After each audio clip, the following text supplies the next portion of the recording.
आणि आता बातमी क्रिकेटच्या मैदानातून। शार्दूल ठाकूरच्या मुंबईनं पुद्दुचेरीचा 1 डाव आणि 222 धावांनी धुव्वा उडवून यंदाच्या रणजी मोसमातला तिसरा विजय साजरा केला। वानखेडे स्टेडियमवर झालेल्या या सामन्यात सिद्धेश लाड आणि आकाश आनंद यांच्या खणखणीत शतकांच्या जोरावर मुंबईनं पहिल्या डावात 630 धावांचा डोंगर उभारला होता। सिद्धेश लाडनं मोसमातलं तिसरं शतक झळकावताना 170 धावांची दमदार खेळी केली होती, तर यष्टीरक्षक फलंदाज आकाश आनंद 107 धावांचं योगदान दिलं। याशिवाय अखिल हेरवाडकर, मुशीर खान आणि शार्दूल ठाकूरनं अर्धशतकं झळकावली।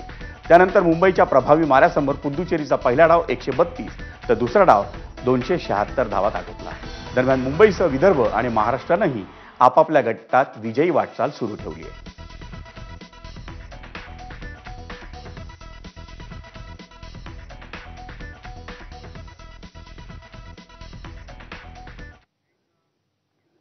आणि या बातमीनंतर मुंबई ईस्ट वेस्टमध्ये घेऊयात एक ब्रेक, पण तुम्ही पाहत राहा एबीपी माझा।